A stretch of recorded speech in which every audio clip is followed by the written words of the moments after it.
Malicious emails are a major security challenge at people's trust insurance company. It's easy for our employees to fall prey to these emails, even for the most tech-savvy computer user. This training shows how to identify malicious emails, how to look critically at the emails you receive, and what to do if you suspect an email to be malicious. Ongoing awareness about malicious emails is critical to changing your behaviors when it comes to using your computer on the company's network. The following advice can help you establish better habits that will serve you, both in the office and at home. Seeing any one of the following red flags is enough to tell you that the email you just received could be a malicious email attack. You should always check the email address before assuming an email is legitimate. The domain of an email address can be made to look like it's coming from a trustworthy sender. Malicious emails often use different email address domains to fool you. If you are receiving an email from Mark Johnson at Aetna, make sure his email address says it's Mark Johnson from Aetna. Make sure you can see the full email address of the sender when you first look at it. This is one of the main indicators that something might be wrong. You should always look out for generic greetings in your emails. If a company truly wants to notify you about something, they will know your full name. A legitimate company would not address you in generic terms like "Dear Customer."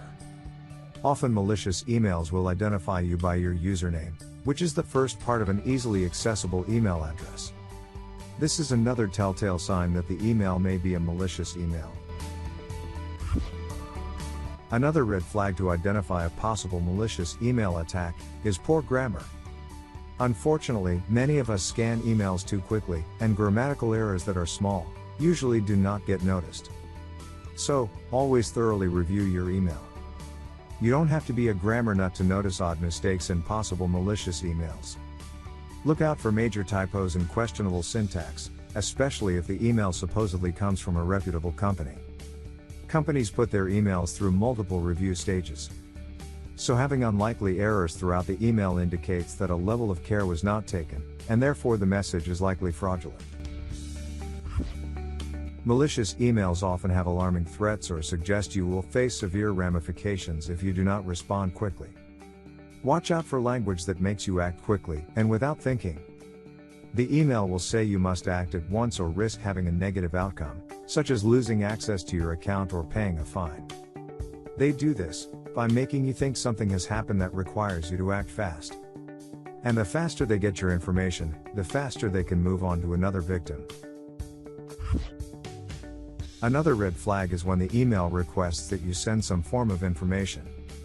Password credentials and credit card numbers aren't the only data malicious emails are looking to steal. The request of information does not necessarily have to concern you directly. The email request can be about the company you work for, or someone you work with. You should never give out private company information to someone you are unfamiliar with. Make sure you know the individual requesting the information. The point of sending a malicious email is to trick you into providing confidential information. If you receive an email requesting private and confidential information, it is probably a malicious email, and you should investigate further. Fake emails will often contain URL links that are formatted to look like a legitimate link, but upon closer inspection, there are slight alterations that are telltale signs that the email is fraudulent. If an email contains a hyperlink, the email may have a bogus URL. So, do not click the link immediately. For example, MassMutual has a URL like this one. Let's look at how a bogus URL can be recreated to look similar to the genuine one, and yet still fool you. By using a small r and an n to make it look like an m. Adding or removing a letter. Changing an L to a 1. Even if a link has a name you recognize somewhere in it, it doesn't mean it links to the real organization. You need to read URLs from right to left. The real domain is at the end of the URL. If there is a discrepancy, don't click on the link. Links should look legitimate. If you hover over a link, they should point to the organization's webpage. In this case it does not. It actually contains a hyperlink called "Click Here" and links to a fake webpage. If you do click on the link, you'll often be taken to a malicious landing page, which attempts to mimic the website of a legitimate company, but will almost always include some type of information collection to get you to enter your username and password, or personal or financial information. Knowing how to recognize malicious emails can lessen your chances of being fooled into opening an email. Another red flag is what we call CEO fraud, or impersonation, which uses the name or an email address that is similar to the CEO, or one of the other executives within the company. Emails that use the name or email address that is similar to the organization's executives try to fool you into executing an unauthorized payment or wire transfer, or sending confidential tax information.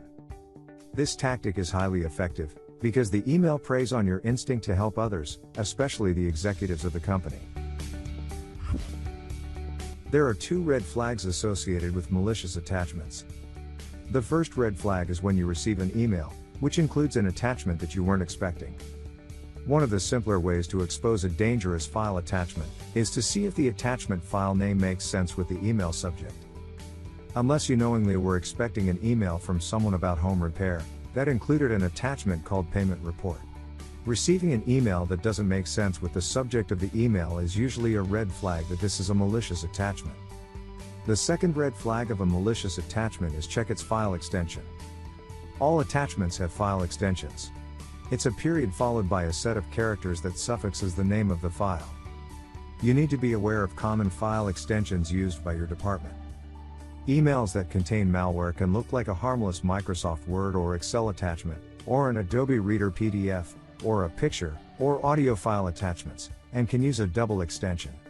For instance, a file called report.doc.exe is not really a Word document, but an executable file, which executes once you click to open it. .html extensions will open a download link through the internet. All attachments are potentially dangerous, and can infect our company's network, and exploit your computer's vulnerabilities, so take precaution if you unexpectedly receive a file from unknown senders. If you have even a slightly suspicious email, we have some simple steps to check its legitimacy. If there is ever any question of legitimacy, do not click on links or download items as they may be malicious. Always be on the lookout for malicious emails. Malicious emails are increasing in complexity. The good news is, there usually are always signs to detect and defend against a malicious email. Let's look at some detect and defend rules of thumb to help you avoid compromising your computer and the company's network. The following rules of thumb will help minimize the risk if you receive a malicious email. It's best to be safe. The 3 R's stands for 3 simple words to scan an email. Each letter stands for a mini test of the email. Requested, reviewed, rejected. Taking this step to learn how to recognize an attempt to access your data already puts you ahead. This here is an example of an actual malicious email. And we'll put it through the 3 R's mini test. The first R is for requested. Was the email requested? Ask yourself, if you request this email. Or, if it's even relevant. In this instance, this email was not requested and it is not relevant. In most cases, emails that were not requested should be ignored. The second R is for reviewed. Did you review the email for red flags? This email asks for my cell phone number, which is requesting information, a red flag. For this reason, this email is rejected. And any suspicious email should be sent to quarantine@pti.insure. Here is another actual malicious email. Was the email requested? Were you expecting this email? Is the email relevant? In this case, the email was not requested nor was it expected. Emails that were not requested should be ignored. However, this email says it comes from the CEO of People's Trust Insurance, George Schaefer, so this email might be relevant. Let's ensure this email is reviewed for red flags. An indication that we must be attentive to this email is the external source warning, which lets us know this is not an email from someone within the company. An email that uses the name or an email address similar to the CEO or one of the other high-level executives is called CEO fraud or impersonation, which is a red flag. Next, always check the email address before assuming the email is legitimate. If you are receiving an email from George Schaefer from People's Trust Insurance, make sure his email address actually says it's George Schaefer from People's Trust Insurance. This is a questionable email address, which is a red flag. Another red flag here is this generic greeting. This is a telltale sign that the email may be a malicious email. Also again, this email is requesting information, When an email from an external source requests that you send some form of information, you should always consider this to be a red flag. For this reason, this email is rejected. And any suspicious email should be sent to quarantine@pti.ensure. For our final malicious email, this email looks like it is from my voicemail system. The voicemail system drops an email into my inbox whenever someone leaves me a voicemail message. If I click on the attached audio WAV file, the file opens and I can listen to the voicemail message. Again, this email has an external source warning, which lets me know this is not an email from someone within the company. Therefore, I need to pay close attention. So, the first question I need to ask myself is, was the email requested? Is it even relevant, or was I expecting it? In this case, whenever someone leaves a voicemail message, it may be relevant, and I always expect voicemail messages to be dropped into my inbox. I would easily consider this a requested email. So then let's make sure this email is reviewed for red flags. The first red flag I notice is this generic greeting. Often malicious emails will identify you by your username, which is the first part of an easily accessible email address. See? The second red flag I notice is this questionable email address. The domain of an email address can be made to look like it's coming from a trustworthy sender. Here, a small r and a small n is made to look like the M in Microsoft in the sender's email address. Malicious emails are often formatted to look like a legitimate email address. But upon closer inspection, there are slight alterations that are telltale signs that this email is fraudulent. The final red flag I notice is a malicious attachment. And I uncovered this by checking its file extension. All attachments are potentially dangerous. Malicious attachments can infect our company's network by exploiting your computer's vulnerabilities. So take precaution whenever you receive an attachment, especially from an external source. Emails that contain malware will look like harmless attachments. This one looks like a harmless audio file. But upon closer inspection, this one uses a double extension. msg0012.wave.exe.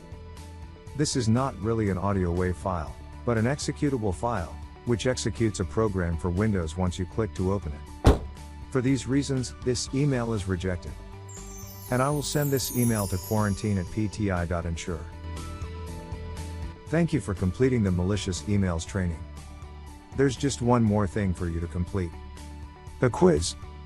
How to detect and defend the company from a malicious email is so important. We just want to make sure that the training stuck. But it has to stick at 80% or better for credit, so you'll need to focus. To proceed, click the Take Quiz button to take the quiz.